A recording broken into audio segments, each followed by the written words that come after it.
সূরাতুল কাহফে, যে সূরা আমাদের প্রতি শুক্রবার তিলাওয়াত করার কথা, 4টি ঘটনার কথা উল্লেখ করেছেন এবং তৃতীয় ঘটনা মূসা আলাইহিসসালামকে নিয়ে। এই ঘটনার কথা কোরআনের আর কোথাও উল্লেখ করা হয়নি। এটি তার জীবনের খুবই ব্যতিক্রমী একটি ঘটনা। ভ্রমণটা ছিল একান্ত ব্যক্তিগত। কোরআনে মূসা আলাইহিসসালামের কথা পড়তে গেলে দেখা যায় তিনি হয়তো সরাসরি আল্লাহর সাথে কথা বলছেন, অথবা ইসরায়েলিদের সাথে আচরণ করছেন, বা তিনি ফেরাউনকে চ্যালেঞ্জ জানাচ্ছেন। তার ভূমিকাটি ছিল জনসাধারণের সাথে সম্পর্কিত। কিন্তু এই ঘটনাটি আমরা মূসা আলাইহিসসালাম সম্পর্কে যা যা জেনেছি তার থেকে একেবারেই ব্যতিক্রম। বস্তুত এই ঘটনা নিয়ে রহস্যের কোনো শেষ নেই। আমরা এমনকি জানি না এটি তার জীবনের কোন পর্যায়ে সংঘটিত হয়েছে। দৃশ্যত মনে হয় ঘটনাটি পানি অতিক্রম করার পরে ঘটে, কিন্তু ঐতিহাসিকভাবে ঠিক কখন কোন জায়গায় আমরা তার কিছুই জানি না। আর আল্লাহ সিদ্ধান্ত নিয়েছেন আমাদেরকে না বলার। এই খুতবার জন্য আমি কিছু কথা আজকে বলতে চাই। আল্লাহ কর্তৃক বর্ণিত এই গভীর তাৎপর্যপূর্ণ ঘটনা থেকে শুধু একটি বিষয় তুলে ধরব, আর তা হলো আল্লাহ আজ্জা জাল্লা মূসা আলাইহিস সালামের বর্ণনা দিতে গিয়ে বলেন, প্রথমত তিনি হলেন কোরআনের সর্বাধিক আলোচিত নবী। মূসা আলাইহিস সালামের নাম সবচেয়ে বেশি সংখ্যকবার উল্লেখ করা হয়েছে, আর অবশ্যই তাকেও কিতাব দেওয়া হয়েছে। তারপর সেই কিতাবটি এমন বইয়ে পরিণত হয়, অর্থাৎ আল্লাহ তাকে তাওরাত প্রদান করেন। তারপরে আসা সকল প্রজন্মের জন্য একজন করে নবী ছিল। এই নবীরা তাদের প্রজন্মকে আবারও তাওরাত শিক্ষা দিয়েছেন, আবারও শিক্ষা দিয়েছেন, আবারও শিক্ষা দিয়েছেন, আবারও শিক্ষা দিয়েছেন। তাহলে অধিক সংখ্যক নবী ছাত্র ছিল তাকে যে বই প্রদান করা হয়েছে সে বইয়ের, অন্য যে কোনো নবীর চেয়ে। আর অবশ্যই আল্লাহ আজ্জা জাল্লা মূসা আলাইহিস সালামের জাতির মানুষদের বা ইহুদি সম্প্রদায়কে আহবার হিসাবে অভিহিত করেছেন, জ্ঞানীর মানুষ হিসেবে। এছাড়াও বনী ইসরায়েলদের ওলামাদের জন্য কোরআন স্কলার শব্দটি ব্যবহার করেছে, অর্থাৎ এই মানুষগুলোর সুগভীর জ্ঞান ছিল। আল্লাহর কাছ থেকে তারা এটা পেয়েছে, আল্লাহ তাদের এটা দিয়েছেন। এমনকি তাওরাতের মধ্যে পরিবর্তন আনার পরেও কিছু জ্ঞান তাদের মাঝে বর্তমান আছে। সুতরাং আল্লাহ কোরআনে মূসা আলাইহিস সালামের জ্ঞান এবং উচ্চতর মর্যাদার কথা বারবার তুলে ধরেছেন। কিন্তু আজকের আলোচ্য ঘটনায় তিনি শিক্ষক নন, তিনি একজন ছাত্র। মূসা আলাইহিস সালাম, যিনি অন্য সকল ক্ষেত্রে ছিলেন একজন শিক্ষক, এখন তিনি একজন ছাত্র। আর এটা তার জীবনের শুরুর দিকের ঘটনা নয়। লেখাপড়ার কথা যখন চিন্তা করেন, আপনি জীবনের প্রথম দিকে জ্ঞান অর্জন করেন, ছাত্র থাকেন, এভাবে নির্দিষ্ট কিছু যোগ্যতা অর্জন করার পর আপনি শিক্ষক হন। শিক্ষক হওয়ার এটাই স্বাভাবিক প্রক্রিয়া। কিন্তু আমরা এখন যা নিয়ে কথা বলতে যাচ্ছি, এই ঘটনা মূসা আলাইহিস সালামের জীবনের অনেক পরের দিকের ঘটনা। তিনি ইতিমধ্যে ইসরায়েলিদের শিক্ষক হিসেবে বহুদিন অতিক্রম করেছেন। তিনি ইতিমধ্যে তাওরাত গ্রহণ করেছেন। তিনি আল্লাহ আজ্জা জাল্লার পক্ষ থেকে তাদের শিক্ষা দিয়ে আসছেন। আমরা যদি বর্ণনাটি সহি হিসাবে ধরে নেই, তখনকার দুনিয়াতে মূসা আলাইহিস সালামের চেয়ে বেশি জ্ঞানী আর কারো অস্তিত্ব ছিল না। তিনি তার চেয়ে জ্ঞানী কারো কথা জানতেন না। তবুও আল্লাহ তাকে বললেন, এমন একজন আছে যে তোমার চেয়ে বেশি জানে, তোমাকে তার কাছে যেতে হবে এবং শিখতে হবে। এখন খুবই ইন্টারেস্টিং এই ঘটনা। এমন একজন সম্পর্কে আমরা কোরআন থেকে যা জানি, এই নবীকে অন্য সবার চেয়ে বেশি জ্ঞান প্রদান করা হয়েছে। তারপরেও আল্লাহ তাকে বলছেন, তোমাকে অন্য একজনের কাছ থেকে শিখতে হবে। আমরা জানি যে কোনো ব্যক্তি যত বেশি শিখে, যত বেশি যোগ্যতা অর্জন করে, যত বেশি সার্টিফিকেট অর্জন করে, সমাজে তার মর্যাদা তত বেশি বৃদ্ধি পায়। আমি এমনকি ধর্মীয় জ্ঞান নিয়ে এখানে কথা বলছি না। কেউ পিএইচডি অর্জন করলে এটাও এক ধরনের মর্যাদা। কেউ যদি বিশ্ববিদ্যালয়ের প্রফেসর হয় এটাও বিশেষ মর্যাদা। আর এজন্যই কেউ পাশ করলে আমরা উৎসবের আয়োজন করি। মাধ্যমিক, উচ্চ মাধ্যমিক, মাস্টার্স বা পিএইচডি যেটাই অর্জন করেন। ইসলামী শিক্ষায় যদি কেউ ইজাজা অর্জন করেন বা কোরআন হিফজ করেন, যখনই কেউ শিক্ষাক্ষেত্রে কোনো যোগ্যতা অর্জন করে তার মর্যাদা বেড়ে যায়, সমাজে সে আরও বেশি স্বীকৃতি লাভ করে, মানুষ তার কথা শুনে। তথাপি এই মানুষটি, যাকে আল্লাহ মূসা আলাইহিস সালামের চেয়েও বেশি জ্ঞানী হিসেবে বর্ণনা করেছেন, মূসা আলাইহিস সালাম বরং বহু দূরের পথ পাড়ি দিয়ে ওনার কাছে আসেন জ্ঞান আহরণ করার জন্য, অথচ কেউ তার সম্পর্কে জানে না, কেউ তাকে চিনত না। প্রকৃতপক্ষে সবচেয়ে মজার ব্যাপারগুলোর মাঝে একটি হলো, এমনকি আমরা তার নামও জানি না। কোরআনে আল্লাহ তার নাম উল্লেখ করেননি। হ্যাঁ, হাদিসে তার নাম এসেছে খিজির বা খাদির, তার নামের কয়েকটি বানান উল্লেখ করা হয়েছে। কিন্তু আল্লাহ তার নিখুঁত বাণীতে মূসা আলাইহিস সালামের এই শিক্ষকের নাম আমাদেরকে না বলার সিদ্ধান্ত নিয়েছেন। তিনি আমাদেরকে তার নাম বলেননি। তাহলে আল্লাহ কিভাবে তার বর্ণনা দিলেন? আজ আমি এখান থেকে মূল আলোচনা শুরু করতে চাই। তিনি বললেন, ফাওয়াজাদ আবদাম মিন ইবাদিনা, অর্থাৎ মূসা আলাইহিস সালাম ও তার তরুণ সঙ্গী একসঙ্গে ভ্রমণ করল। পরিশেষে তারা পেল, এ কথাটি মনোযোগ দিয়ে শুনুন, আমার বান্দাদের মধ্য থেকে এক বান্দাকে। সহজে বললে এর অনুবাদ হবে, জাস্ট আমার এক বান্দার দেখা পেল। আমার এক বান্দা বললে তো আমরা সবাই এর অন্তর্ভুক্ত। এটা তো বিশেষ কোনো মর্যাদাপূর্ণ বর্ণনা নয়। আমরা এখানে গভীর একটা বিষয় শিখছি। আল্লাহ সুবহানাহু ওয়া তাআলার নিকট কোনো ব্যক্তি যত বেশি জ্ঞান অর্জন করবে, তত বেশি একজন সাধারণ বান্দা হিসেবে পরিচিতি পাবে। এই জ্ঞানের কারণে তারা অন্যদের থেকে স্পেশাল হয়ে যান না, বরং এই জ্ঞানের ফলে সেই বান্দা বুঝতে পারে ইন্নানি মিনাল মুসলিমিন, আমি শুধু সব মুসলমানদের মধ্যে একজন মুসলমান, আমি অন্য কারো চেয়ে উচ্চতর কেউ নই। দেখুন, অন্য সকল জ্ঞানের ক্ষেত্রে কেউ কিছুটা জ্ঞান অর্জন করলে নিজের মাঝে কেমন যেন আত্মম্ভরিতা তৈরি হয়। কোনো কনভেনশনে যোগ দিলে যদি তার পিএইচডি থাকে, তখন শুধু আব্দুল করিম লিখবে না, লিখবে ডক্টর আব্দুল করিম, পিএইচডি। আচ্ছা, এক কাজ করি, পিএইচডি একটু মোটা অক্ষরে লিখি। অথবা কারো কাছে নিজের পরিচয় দিতে গিয়ে বলবে, হেই, আমার নাম সালমান। না না না, আমার নাম ডক্টর সালমান। অথবা আপনার ইমেইল আইডি বা অন্য কোনো আইডিতে নিজের নাম শুধু জৈনাব লিখবেন না, লিখেন জৈনাব MBA। আপনাকে নিজের অর্জিত যোগ্যতাগুলো যোগ করে দিতে হবে, কারণ এর মাধ্যমে বোঝানো হয় আমার যোগ্যতা আছে। অনেকে এভাবে নিজেকে জাহির করতে দারুণ ভালোবাসে। একটা মজার ঘটনা মনে পড়েছে, অনেক দিন আগের কথা। তখন আমি কলেজে পড়তাম। সে সময় আমরা বন্ধুরা মিলে MSA কনভেনশনে যোগ দিতাম। আমার এক বন্ধু তখন মজা করে বুকের উপর একটা নেম প্লেট ঝুলিয়ে দিত, ডক্টর ফারেস মাহমুদ PhD, গুণ 10। বিষয়টা হলো, সার্টিফিকেট আপনাকে এক ধরনের সামাজিক স্ট্যাটাস দান করে। আর আল্লাহর কাছে আমাদের স্ট্যাটাস কি? আপনার যদি সত্যিকারের জ্ঞান থাকে, আমার যদি সত্যিকারের জ্ঞান থাকে, তাহলে আমরা বুঝতে পারবো আল্লাহর নিকট আমাদের সর্বোচ্চ স্ট্যাটাস হলো আমি আল্লাহর একজন দাস মাত্র। দাস শব্দটা আমি ইচ্ছে করে ব্যবহার করছি, আমি চাকর ব্যবহার করিনি, আমি বলেছি দাস, কারণ শব্দটা কেমন যেন অপমানকর। একেবারে আক্ষরিক অর্থে আরবিতে, আমাকে তো কোরআনের আরবির যত কাছাকাছি সম্ভব অনুবাদ করতে হবে। আমি রাজনৈতিকভাবে শুদ্ধ হওয়ার চেষ্টা করছি না, আমি ভাষাগত দিক থেকে সঠিক হওয়ার চেষ্টা করছি। বোঝার চেষ্টা করুন কেন এই পরিভাষাটি ব্যবহার করা হয়েছে। কারণ আল্লাহ ছাড়া অন্য যে কারো নিকট দাসত্ব স্বীকার করা অপমানজনক, কিন্তু আল্লাহর দাস হওয়া সম্মানের ব্যাপার। এর মাধ্যমে মূলত আমাদের মুক্তি ঘটে। আপনার পক্ষে এমন কোনো টাইটেলের কথা, এমন কোনো উপাধির কথা চিন্তা করা সম্ভব নয় যা দাসের চেয়ে নিচু হতে পারে। দাস, পৃথিবীতে মানুষ যত ধরনের চাকরি করে, চাকরিতে যত ধরনের পদ আছে, কেউ যদি দাসত্বের পদ গ্রহণ করে, এর চেয়ে বিনয়ী, এর চেয়ে নিচু আর কোনো পদ হতে পারে না। আর এই ঘটনায় আমরা দেখতে পাচ্ছি এমন একজনকে যার রয়েছে সর্বোচ্চ জ্ঞান, তথাপি সব মিলিয়ে তিনি শুধুই একজন আবদান, একজন দাস।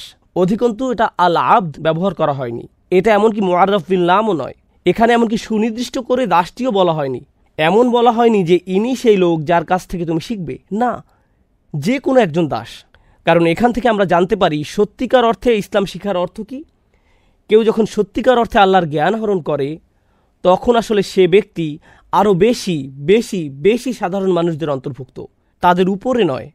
সে অন্য সবার উপরে নয়, সে আরও বেশি বিনম্র, যত ডিগ্রি তার থাকুক না কেন। জানো আমি কোন ভার্সিটি থেকে পাশ করেছি? জানো আমার কতগুলো ডিগ্রি আছে? তোমার কি এই বিষয়ে ইজাজা আছে? তুমি কি অমুক শায়েখের কাছ থেকে শিখেছ? এর কোনো কিছুই এখন আর গুরুত্ব বহন করে না, এগুলো এখন অনুপস্থিত। প্রায় বছরখানেক আগের একটা চমৎকার অভিজ্ঞতার কথা আমার মনে পড়েছে। আমি আরব উপদ্বীপের দেশ ওমানে ভ্রমণে গিয়েছিলাম। সেখানকার একটি প্রোগ্রামে আমি যোগ দিয়েছিলাম, যা একটি মসজিদে আয়োজন করা হয়েছিল। প্রোগ্রামটি ছিল 7 দিন ব্যাপী। এটা ছিল একটা ইতেকাফ, যাতে আমরা 500 জন উপস্থিত ছিলাম। এটি ছিল শুধু কোরআন নিয়ে গভীর চিন্তাভাবনা বিষয়ক প্রোগ্রাম। এটাই ছিল তার মূল উদ্দেশ্য। এই প্রোগ্রামে যোগ দেওয়ার জন্য কিছু বিস্ময়কর নিয়মকানুন ছিল। তার মাঝে একটি ছিল, কোনো ফোন নেওয়া যাবে না। আস্তাগফিরুল্লাহিল আযীম। প্রোগ্রাম আয়োজকদের কাছে ফোন রেখে আসতে হবে। যদি কোনো ইমার্জেন্সি কল আসে, তাহলে তারা তা হ্যান্ডেল করবে। কিন্তু 7 দিন ধরে আপনি ফোন পাবেন না। আমি জানি না আপনি ফোন ছাড়া এমনকি নিঃশ্বাস নেবেন কিভাবে। তো আমাদের সাথে কোনো ফোন ছিল না। দ্বিতীয় নিয়ম ছিল, আপনি শুধু আপনার নাম উল্লেখ করতে পারবেন এবং কোথা থেকে এসেছেন। এছাড়া নিজের সম্পর্কে আর কিছুই বলতে পারবেন না, কিছুই না। সেখানে ছিলেন হাদিসের স্কলার, কেউ কেউ ছিলেন বিশাল ধনী, কেউ ছিলেন মাশায়েখরা যারা সমগ্র জীবন ধরে শিক্ষা দিয়ে গেছেন, আবার কেউ কেউ ছিলেন শুধু 2টা উটের মালিক, সারা জীবন শুধু এই 2টা উটের দেখাশোনা করে গেছেন। সেখানে আরও ছিলেন ট্যাক্সি ড্রাইভার। কিন্তু আমরা কারো আসল পরিচয় জানতাম না, কেউ জানে না কার পরিচয় কি। সর্বসাকুল্যে আপনি শুধু বলতে পারতেন, ইসমি কাজা ওয়া কাজা আনামিন, শুধু এইটুকুই। আপনি এমনকি বলতেও পারতেন না আপনার বয়স কত, আমি অমুক কাজ করি, অমুক চাকরি করি, না। আবার যখন কোরআন নিয়ে আলোচনা করতে যাবেন, তখন স্কলারদের উদ্ধৃতি দিতে পারবেন না, আরবির ভাষাতাত্ত্বিক বিশ্লেষণ বা এরকম কিছু করতে পারবেন না, কারণ এতে কেউ হয়তো বুঝে যেতে পারে, আচ্ছা উনি তাহলে একজন স্কলার। অতএব আপনি এভাবে কথা বলতে পারবেন না। সব কিছু মৌলিক আলোচনার মধ্যে সীমাবদ্ধ রাখতে হবে।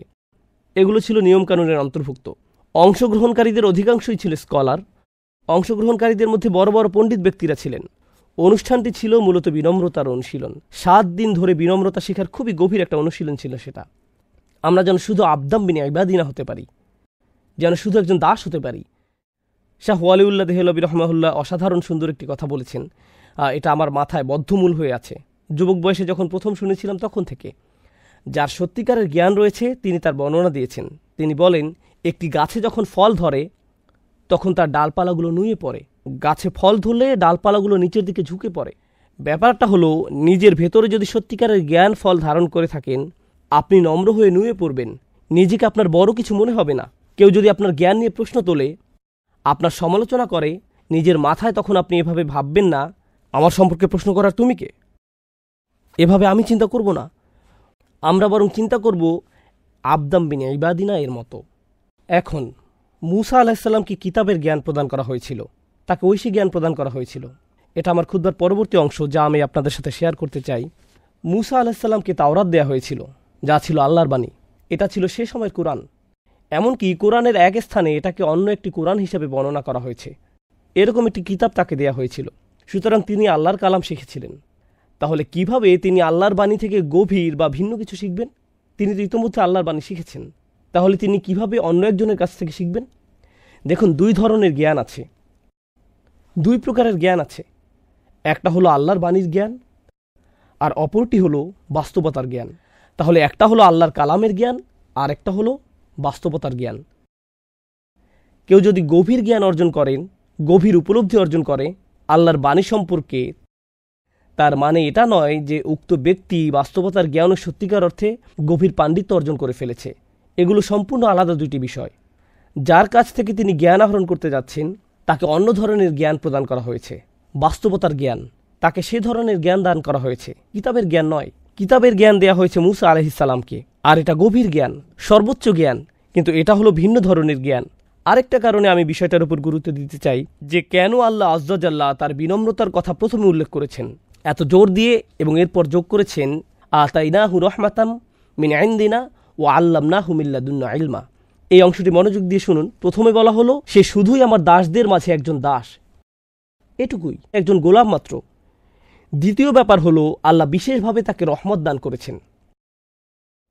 এরপর বললেন, আমার পক্ষ থেকে তাকে বিশেষ জ্ঞান দান করেছিলাম। অর্থাৎ আল্লাহ তাকে এমন জ্ঞান দান করেছেন যে জ্ঞান কেউ তাকে কোনোদিন শেখাতে পারত না। তাকে এমন কিছু বিশেষ জ্ঞান দান করা হয়েছে, বাস্তবতার জ্ঞান। তিনি বাস্তবতাকে এমনভাবে দেখতে পেতেন যেভাবে আমরা কোনোদিন দেখতে সক্ষম হব না। এখন যে ব্যাপারটাতে আমি আপনাদের মনোযোগ আকর্ষণ করতে চাই তা হলো, আল্লাহ আযজা ওয়া জাল্লা প্রথমে তাকে রহমত দান করেছেন। প্রথমে রহমত, পরে জ্ঞান। আতাইনাহু রাহমাতাম মিন ইনদিনা ওয়া আল্লামনাহু মিন লাদুন্না ইলমা। এই ব্যাপারটা কেন গুরুত্বপূর্ণ যে আল্লাহ তাকে রহমত দান করেছেন? বিশেষভাবে আল্লাহ তাকে রহমত দান করেছেন। আরবিতে এটাকে বলা হয় আতফ বায়ান। এমন ধরনের কিছু জ্ঞান আছে, আপনাকে যদি তা দেয়া হয়, আপনার প্রতি এর চেয়ে বড় কোনো রহমত আর হতে পারে না। যদি এগুলো জানা থাকে, আপনার জীবন অনেক সহজ হয়ে যাবে। যদি এগুলো জানা থাকে, সুখী হয়ে যাবেন। যদি এগুলো জানেন, আপনার সমস্যা দূর হয়ে যাবে। এর চেয়ে বড় রহমত আর কি হতে পারে যে আপনার অন্তর আর অশান্ত হবে না, আপনি আর উদ্বিগ্ন হবেন না, আপনি আর দুঃখিত হবেন না, আপনি আর কখনো বিরক্ত হবেন না। আপনি সর্বদা আশীর্বাদপুষ্ট জীবনযাপন করবেন, কারণ আল্লাহ তার পক্ষ থেকে আপনাকে বিশেষ রহমত দান করেছেন, বাস্তবতা সম্পর্কে বিশেষ ধরনের জ্ঞান। এই ধরনের জ্ঞান খিজির আলাইহিসসালামকে দেয়া হয়েছিল। এখন কিভাবে এটা কাজ করে? আমি আবারও বলছি, আমি আপনাদের পুরো ঘটনা বলতে যাচ্ছি না। বাসায় গিয়ে যখন সূরার অনুবাদ পড়বেন বা তাফসীর পড়বেন, তখন এই ব্যাপারগুলো নিয়ে চিন্তাভাবনা করুন। আল্লাহ আযজা জাল্লা আমাদেরকে মূসা আলাইহিসসালামের সাথে সেই ভ্রমণে নিয়ে যাচ্ছেন। মূসা আলাইহিসসালাম তার সাক্ষাৎ পেয়ে তাকে বললেন, আলা আন তুআল্লিমানি মিম্মা উল্লিমতা রুশদা, আমি কি আপনাকে অনুসরণ করতে পারি? এর ফলে আপনাকে যে বিষয়গুলো শেখানো হয়েছে তার থেকে কিছু বিষয় আমাকে শেখাতে পারবেন? তখন শুরুতেই তিনি মূসা আলাইহিসসালামকে বললেন, এর জন্য আগে আপনাকে কিছু শর্ত পূরণ করতে হবে। যেমন ভার্সিটিতে ভর্তি হতে হলে আমাদেরকে আগে কিছু শর্ত পূরণ করতে হয়। আমাকে অনুসরণ করার জন্য যে যোগ্যতা দরকার তা হলো সবর। আপনার সেটা নেই। ইন্নাকা লান তাসতাতিআ মাইয়া সবরা, আপনি কিছুতেই আমার সাথে ধৈর্য ধারণ করতে পারবেন না। আপনার পক্ষে নিজেকে থামিয়ে রাখা সম্ভব হবে না। আপনি সংযম ধরে রাখতে পারবেন না। এই ব্যাপারটা একটু বেশি কঠিন। কি? মূসা আলাইহিসসালাম নিজেকে হ্যান্ডেল করতে পারবেন না? তিনি ফিরআউনকে হ্যান্ডেল করতে পেরেছিলেন, তিনি পানি অতিক্রম করা হ্যান্ডেল করতে পেরেছিলেন, তিনি বনি ইসরাইলের মতো বেয়ারা জাতিকে পরিচালিত করতে পেরেছিলেন, তিনি ইতিমধ্যে অনেক কিছু হ্যান্ডেল করেছেন। যে মানুষেরা তাকে হত্যা করতে চেয়েছিল তিনি তাদেরকে হ্যান্ডেল করেছেন। আর খিদির আলাইসাল্লাম বলছেন, আপনি আমার সাথে ধৈর্য রাখতে পারবেন না? ইনি হলেন সেই মুসা আলাইহিসসালাম যিনি ইসরায়েলিদেরকে বলেছিলেন ধৈর্য ধারণ করতে। তিনি তাদের বলেছিলেন যখন ফেরাউনের বাহিনী তাদের ধাওয়া করেছিল, কাল্লা ইন্না মাইয়া রব্বি সায়াহদিনী, না না, কোনো সমস্যা নেই, আমার রব আমার সাথে আছেন। ইনি হলেন ইসলামের হিরো, সবচেয়ে বেশি গুরুত্ব দেয়া নবীদের মাঝে অন্যতম। আর এই লোকটি মুসা আলাইসাল্লামকে বলছেন, আপনার যথেষ্ট সবর নেই, আপনি এটা হ্যান্ডেল করতে পারবেন না। সুবহানাল্লাহ! শুধু একবার চিন্তা করে দেখুন, কাকে এই কথা বলা হচ্ছে? এই কথা মুসা আলাইহিসসালামকে বলা হচ্ছে। যাই হোক, মুসা আলাইহিসসালামকে যখন এই কথা বলা হলো, তিনি বিনম্রতার সাথে বললেন, সাতাজিদুনি ইনশাআল্লাহু সাবিরা। তিনি এভাবে বলেননি, এক্সকিউজ মি, আপনি আমাকে সবর শেখাতে এসেছেন? শুনেন তাহলে আমার কত ধরনের সবরের অভিজ্ঞতা আছে। না না না, ইনশাআল্লাহ, যদি আল্লাহ ইচ্ছা করেন আপনি দেখবেন আমার সবর আছে। যদি আল্লাহ ইচ্ছা করেন। তিনি এমনকি নিজের সম্পর্কে গ্যারান্টিও দেননি। দেখুন, হ্যাঁ, আমি আগে ধৈর্য ধরেছি অনেকবার, কিন্তু তার মানে এটা নয় যে আমি সব সময় ধৈর্য ধরতে পারবো। যদি আল্লাহ ইচ্ছা করেন, আমি আশা করছি আপনি আমাকে ধৈর্যশীল পাবেন। সাতাজিদুনি ইনশাআল্লাহু সাবিরা। আমি এই খুতবার শেষ কয়েক মিনিট বাস্তবতার জ্ঞান নিয়ে কথা বলতে চাই এবং আপনাদের নিকট তুলে ধরতে চাই কিভাবে মুসা আলাইহিসসালামের ধৈর্যের পরীক্ষা নেওয়া হয়েছিল, কিভাবে বাস্তবতার জ্ঞান রহমতে পরিণত হয়। আমি চাই আপনারা এভাবে চিন্তা করুন। বাস্তবতা হলো দুই রকম, একটা আপনি চোখে দেখতে পান আর অন্যটা চোখে দেখা যায় না। এই মুহূর্তে আমি আপনাদেরকে দেখতে পাচ্ছি, আপনাদের দুই কাঁধের ফেরেশতাদেরকে দেখতে পাচ্ছি না। আমি ওনাদের দেখতে পাচ্ছি না, কিন্তু ওনারা বাস্তব, এখানেই আছেন। তাহলে এক ধরনের বাস্তবতা আমরা দেখতে পাই আর অন্য বাস্তবতা আমরা দেখতে পাই না। লাইলাতুল কদরে আকাশের দিকে তাকালে আপনি শুধু আকাশই দেখতে পান, কিন্তু অদৃশ্য বাস্তবতা হলো সমগ্র আকাশ অবতরণরত ফেরেশতাদের দ্বারা ছেয়ে থাকে। তানাজ্জালুল মালাইকাতু ওয়ার রূহু ফিহা বিইذনি রাব্বিহিম মিন কুল্লি আমর। এটা হলো একটি অদৃশ্য বাস্তবতা, বুঝতে পারছেন? একটা হলো দৃশ্যমান বাস্তবতা এবং অপরটা হলো অদৃশ্যমান বাস্তবতা। এই জ্ঞান আমরা যা প্রতিনিয়ত দেখতে পাচ্ছি, আমাদের সকল মতামতগুলো, সকল অনুভূতিগুলো এবং সকল চিন্তাভাবনাগুলো সব সময় দৃশ্যমান বাস্তবতা দ্বারা প্রভাবিত হয়। কারণ আমাদের নিকট বাস্তবতা এটাই, খবরে যা দেখতে পান, নিজে যার অভিজ্ঞতা অর্জন করেন, এগুলো হলো আপনার জীবনের বাস্তবতা। কিন্তু এই বাস্তবতার বাহিরেও আছে আরেক ধরনের বাস্তবতা, সোর্স কোডের মতো। যেমন আপনি শুধু অ্যাপের সামনের দিকটাই দেখতে পান, এর পেছনে যে প্রোগ্রামিং কোড রয়েছে তা দেখতে পান না, একটা পর্দা। এবং আল্লাহ আযজা জাল্লা কিয়ামতের দিন সম্পর্কে বলেন, ফাকাশাফনা আনকা গিতাআক ফাবাসারুকা আল-ইয়াওমা হাদিদ। তোমার সামনে যে পর্দা ছিল তা আমি সরিয়ে দিয়েছি, তোমার দৃষ্টি আজ খুব তীক্ষ্ণ, তুমি খুব পরিষ্কারভাবে সব দেখতে পাচ্ছ। অন্য কথায় আল্লাহ এখন পর্দা সরিয়ে ফেলেছেন, তাই তুমি এখন দেখতে পাচ্ছ অদৃশ্য বাস্তবতাও। আসলে আমাদের জীবনের প্রায় সকল ক্ষেত্রে আমরা কখনোই জানতে পারি না আল্লাহ যা যা করেন তা কেন করেন। আমরা জানি না। আমরা জানি না কেন আপনি গাড়ি অ্যাক্সিডেন্টের কবলে পড়লেন, আমরা জানি না। আমরা জানি না কেন আপনি চাকরি হারালেন, আমরা জানি না কেন আপনি অসুস্থ হয়ে পড়লেন, আমরা জানি না কেন এই সমস্যা ঘটল, কেন ওই সমস্যা দেখা দিল। আমরা জানি না কেন আপনার ভাই স্কুলে ভালো রেজাল্ট করলো আর আপনি ফেল করলেন, আমরা জানি না। আমরা জানি না কেন আপনি বেঁটে আর আপনার সকল ভাই বোনেরা যথেষ্ট লম্বা। আপনি তখন ভাবতে শুরু করেন, আল্লাহ কেন এমনটা করলেন? তিনি কেন আমাকে বলেন না যে তিনি আমার থেকে কি চান? কেন তিনি অদৃশ্য জগতের পর্দা একটুখানি সরিয়ে দেন না, যেন আমি দেখতে পারি আসল রহস্য কি? আমি যদি জানতে পারতাম তাহলে হয়তো আমার অস্থিরতা দূর হতো। কারণ যদি না জেনে থাকেন, যদি কোনো বিচারক আপনার সম্পর্কে কোনো রায় দিয়ে থাকে, আপনি তখন স্বাভাবিকভাবেই জিজ্ঞেস করবেন, কেন আমাকে জরিমানা দিতে হবে? বিচারক উত্তরে বললেন, সেটা অদৃশ্য জগতের জ্ঞান, আমি আপনাকে তা বলতে যাচ্ছি না। কোনো বিচারক যখন আপনার সম্পর্কে কোনো রায় দিয়ে থাকে আর আপনি জানেন না কেন এই রায়, আপনি তখন অশান্ত হয়ে ওঠেন। আমি এটা মেনে নিতে পারি না, আমি এটার ব্যাখ্যা চাই। আপনি তো ওর ব্যাখ্যা আমার কাছ থেকে গোপন রাখতে পারেন না। আল্লাহ মুসা আলাইহিসসালামকে দেখালেন সব কিছুর সব সময় ব্যাখ্যা আছে, কিন্তু আল্লাহ সিদ্ধান্ত নিয়েছেন ওমা কান আল্লাহু লিইতলিআকুম আলাল গায়ব। আর আল্লাহ সিদ্ধান্ত নিয়েছেন তিনি তোমাদেরকে অদৃশ্য জগতের খবর জানাবেন না। তিনি সকল দৃশ্যমান বিষয়ের পেছনে রয়েছে। আর আল্লাহ সিদ্ধান্ত নিয়েছেন তিনি তোমাদেরকে অদৃশ্য জগতের খবর জানাবেন না। সকল দৃশ্যমান বিষয়ের পেছনে রয়েছে আর একটি অদৃশ্য জগৎ, আর তিনি সিদ্ধান্ত নিয়েছেন আপনাদেরকে সেটা জানাবেন না। কিন্তু এই ঘটনায় আল্লাহ মুসা আলাইহিসসালামের শিক্ষকের মাধ্যমে অদৃশ্য জগতের পর্দাটা সামান্য একটু তুলে ধরলেন, কি ঘটছে ঘটনার অন্তরালে। কিন্তু তিনি সেই পর্দা সবসময় উন্মোচন করেন না। এটা একটা বিশেষ ধরনের জ্ঞান যা খিজির আলাইহিসসালামকে দেয়া হয়েছে, যা ছিল তার প্রতি বিশেষ ধরনের দয়া। আল্লাহ সেই জ্ঞান সবাইকে দান করেন না, মুসা আলাইহিসসালামকেও দান করেননি। অর্থাৎ এটা এমন এক বাস্তবতা যা এমনকি তিনি তার রাসূলদের নিকটও উন্মোচিত করেন না আলাইহিমুসসালাতু ওয়াসসালাম। আমরা এখান থেকে খুব গুরুত্বপূর্ণ একটা বিষয় শিখছি। তাই মুসা আলাইহিসসালাম দেখলেন এক ব্যক্তি বৈধভাবে পরিশ্রম করে জীবিকা উপার্জন করছে, আর তার জীবিকা উপার্জনের একমাত্র মাধ্যম হলো তার নৌকাটি, আর সেই নৌকাটিই কিনা ফুটো করে দেয়া হলো। তার শিক্ষকই এই কাজ করলেন। কি করছেন আপনি? এটা তো পুরোই একটা জঘন্য কাজ। খিজির আলাইহিসসালাম বলেন, আগেই বলেছি আপনি এটা হ্যান্ডেল করতে পারবেন না। এটা এমন কোর্স নয় যেটা করে আপনি নিজেকে ঠিক রাখতে পারবেন। এটা করার জন্য যে ধৈর্য লাগে সেটা আপনার নেই। অর্থাৎ মুসা আলাইহিসসালাম অন্যায় অবিচার দেখলে চুপ করে দাঁড়িয়ে থাকতে পারেন না। যখন দুই ব্যক্তিকে মারামারি করতে দেখলেন, তিনি দাঁড়িয়ে থাকলেন না, নিজে গিয়ে এটার সমাধান করতে চাইলেন। তিনি যখন দেখলেন দুইটি মেয়ে নিজেদের পশুগুলোকে পানি পান করাতে পারছে না, তিনি এগিয়ে গিয়ে তাদের সাহায্য করলেন। এখন তিনি যখন দেখলেন একজন নির্দোষ বাচ্চাকে হত্যা করে ফেলা হচ্ছে, একটি নৌকা কোনো কারণ ছাড়াই ডুবিয়ে দেওয়া হচ্ছে, অবশ্যই তিনি এগুলো মেনে নেবেন না। আর এখানেই ছিল তার ধৈর্যের পরীক্ষা। অন্য কথায়, যখন আপনি আমি কোনো অন্যায় হতে দেখব, নিজেদের ব্যক্তিগত জীবনে, নিজস্ব গণ্ডির ভেতরে, যখন দেখবেন কেউ আপনার নিজের প্রতি অন্যায় করছে বা অন্য কারো প্রতি অন্যায় করছে, আপনি তখন প্রশ্ন করতে শুরু করেন, এই অন্যায় অবিচারের কারণ কি? এটা তো ঠিক না। ব্যাপারটা আপনাকে ক্ষুব্ধ করে তোলে, নিজের ভেতরে খুব অশান্তি অনুভব করেন। ঠিক সেই মুহূর্তে খিজির আলাইহিসসালামের ওই কথাগুলো, যেগুলো তিনি মুসা আলাইহিসসালামকে বলেছিলেন, আলাম আকুল্লাকা ইন্নাকা লান তাসতাতিআ মাইয়া সবরা, আপনি এটা হ্যান্ডেল করতে পারবেন না। আমি কি আপনাকে বলিনি যে এই শিক্ষা অর্জন করা সহজ নয়? আপনি এর জন্য ধৈর্য ধারণ করতে পারবেন না। এই কারণে এই জ্ঞান সবাইকে দেয়া হয়নি। আপনি এটা হ্যান্ডেল করতে পারবেন না। তিনি এমনকি একথাও বলেছেন, অকাইফা তাসবিরু আলা মা লাম তুহিত বিহি খুবরা, আপনি কিভাবে সে বিষয়ে ধৈর্য ধারণ করবেন যা সম্পর্কে আপনার জ্ঞান বা অভিজ্ঞতা নেই? অদৃশ্য জগতের অভিজ্ঞতা লাভ করার একটা ব্যাপার আছে।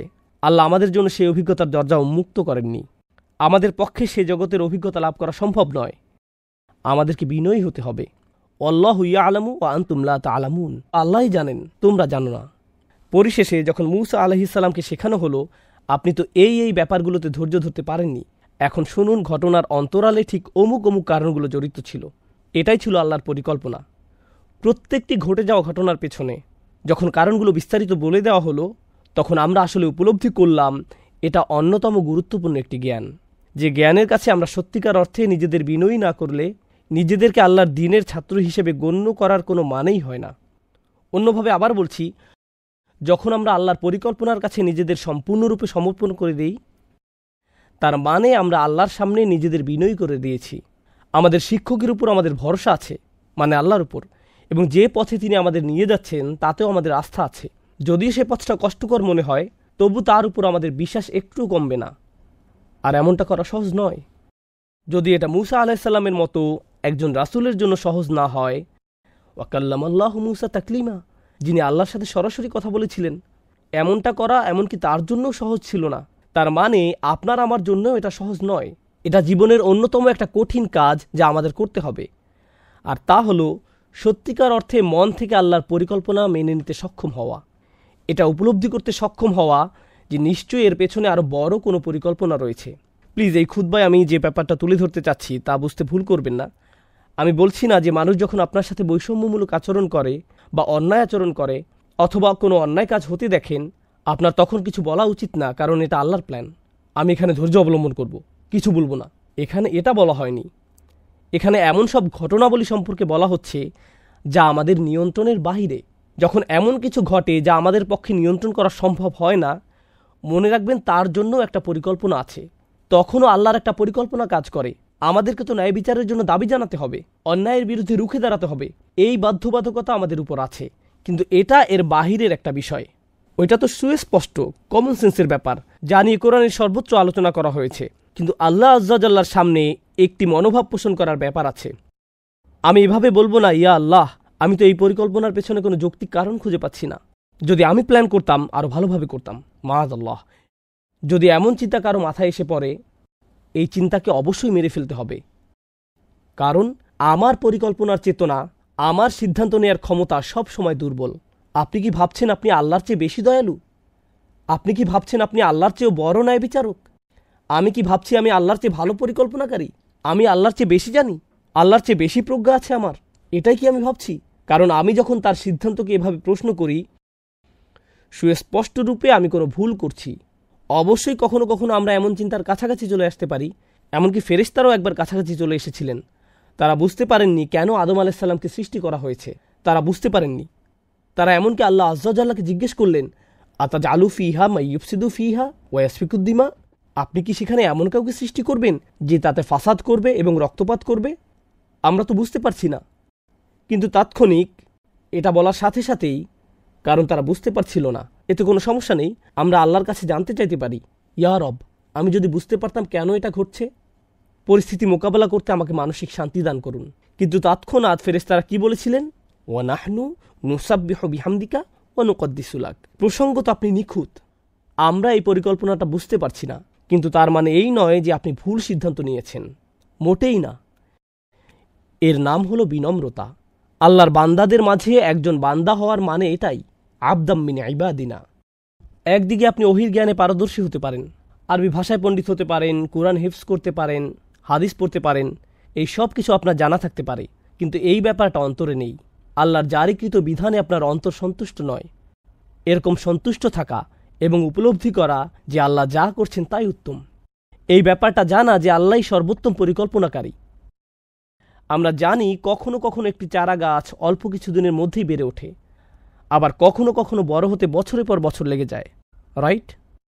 তাই যে বীজের অভিজ্ঞতা আপনি এখন অর্জন করেছেন তার ফলাফল কি এখনই দেখা যাবে নাকি আজ থেকে 100 বছর পরে দেখা যাবে তা আমরা জানি না। সেই পরিকল্পনা আল্লাহর, আমাদের পক্ষে তা জানা কোনোদিন সম্ভব নয়। আল্লাহ আযজা ওয়া জাল্লা তা আমাদেরকে না জানানোর সিদ্ধান্ত নিয়েছেন। যখন মুসলমানরা একটি কঠিন সময় পার করছিল, সেই কথাটি বলেই খুতবার সমাপ্তি টানছি। আল্লাহ আযজা ওয়া জাল্লা মুসলমানদেরকে বলেছিলেন, যখন তাদের মাঝে প্রশ্ন দেখা দিল, জানেন তো আমরা উহুদের যুদ্ধে ব্যাপক ক্ষয়ক্ষতির সম্মুখীন হলাম, আল্লাহ আযজা ওয়া জাল্লা লক্ষ্য করলেন, এমনকি মুসলমানদের মধ্যেও এটা নিয়ে প্রশ্ন দেখা দেওয়া শুরু করলো, কেন আমাদের এমন বিপর্যয় ঘটল?